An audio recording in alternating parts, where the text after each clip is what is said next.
आप एक काम करिए, भाजपा को छोड़िए, आप जाके जनता के बीच जाइए, आप पूछिए कि आक्रोशित है कि संतुष्ट है। राजस्थान को संभाले, पहले उनकी पार्टी को संभाले, उसके बाद भारत के बारे में सोचे। पीड़ा में कहीं कुछ ऐसा हो गया कि कुछ भारतीय जनता पार्टी के खिलाफ पीड़ा निकल कर अगर होगी, बहुत जगहों पे हमारे विधायक हैं, उनके अगेंस्ट कोई बात होती है, जाएंगे जहाँ पहुँचानी चाहिए, उसके बावजूद भी वो नहीं सुनेंगे, फिर हम लोग उसका क्या कर सकते हैं।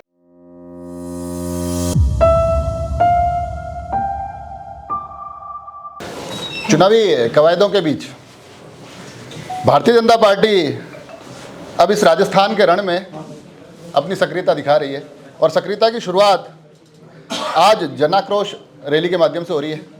और जनाक्रोश रैली के माध्यम से भारतीय जनता पार्टी कोशिश कर रही है कि हम हर एक उस गली कस्बे में जाएंगे जहां पर भाजपा को लगता है कि जनता आक्रोशित है। आखिर आपको ऐसा क्यों लगता है कि राजस्थान में जनता आक्रोशित है? आप एक काम करिए, भाजपा को छोड़िए, आप जाके जनता के बीच जाइए, आप पूछिए कि आक्रोशित है कि संतुष्ट है। बुरी तरह से लोगों में इतनी ज़्यादा इतने पीड़ित हैं लोग, दुखी हैं, हर जगह पे क्राइम इतना बढ़ा हुआ है। अभी भी मैंने दिशा की मीटिंग में बहुत क्लियरली बोला कि जिस तरह से हमारे राजसमंद में जो इतना शांतिपूर्वक जिला रहा है, यहाँ भी क्राइम इतना बढ़ चुका है। पुजारी जी के साथ क्या हुआ, उससे पहले उदयपुर में कन्हैया लाल जी के साथ क्या हुआ, ये तो बड़ी बड़ी चीज़ें हैं। बहुत सारी ऐसी छोटी छोटी घटनाएं जो सामने भी नहीं आती, कंप्लेन दर्ज नहीं होती, FIR लॉन्च नहीं होती है।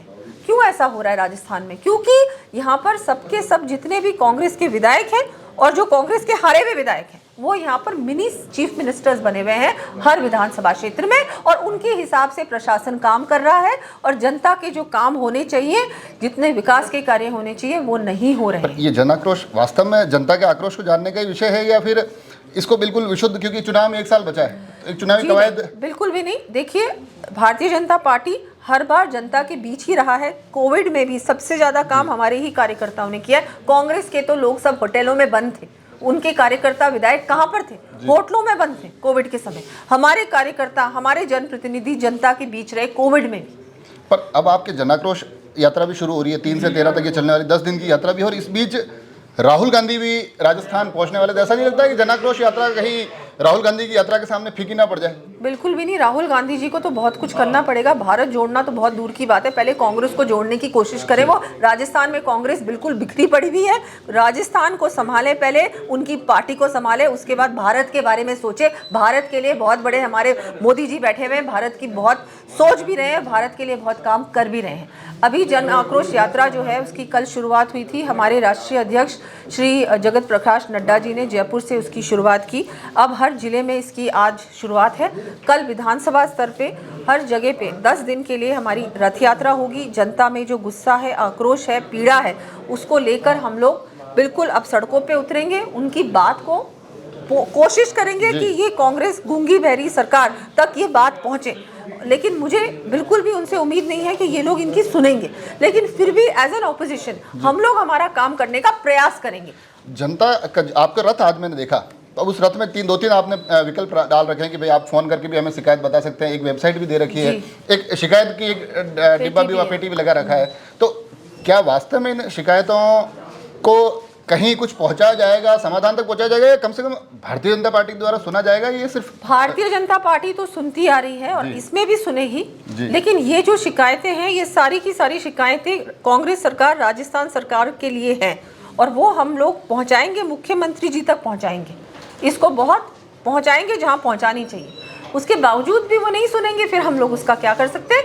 उसका तो मैं यही कहूंगी कि 2023 की सभी इंतजार कर रहे हैं कि 2023 में चुनाव होंगे और जनता अपना जवाब भी देगी। आखिरी सवाल, शिकायतों का दौर चलेगा, जनता के बीच में जाएंगे, जनता अपने मन की तमाम पीड़ाएं लाएगी, और उस पीड़ा में कहीं कुछ ऐसा हो गया कि कुछ भारतीय जनता पार्टी के खिलाफ पीड़ाएं निकल कर अगर होगी तो उसको एड्रेस किया जाएगा। अगर कोई भी ऐसी शिकायत होगी, कोई भी ऐसी बात होगी जो भारतीय जनता पार्टी से रिलेटेड या केंद्र सरकार से रिलेटेड होगी, उस पर भी हम लोग कार्रवाई करेंगे। अभी भी करते हैं। अभी मैं सांसद हूँ, बहुत जगहों पे हमारे विधायक हैं, उनके अगेंस्ट कोई बात होती है या कोई काम होता है जो अधूरा है या करना है, तो हम नहीं करते हैं क्या? करते ही है ना।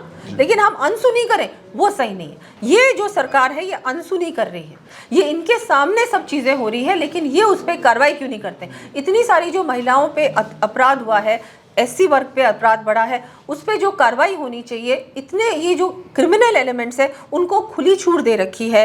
जितने भी ये जो इस तरह के लोग हैं वो ये सोच रहे हैं कि हम पे कोई कार्रवाई नहीं होगी, क्योंकि जब कोई घटना होती है उसके बाद जो पूरा कुछ उसके बाद होना चाहिए, सही तरीके से कार्रवाई होनी चाहिए, एजेंसी से, इंडिपेंडेंट एजेंसी से करवानी चाहिए, वो नहीं होती। जो प्रूफ होता है वो भी प्रूफ दबाया जाता है।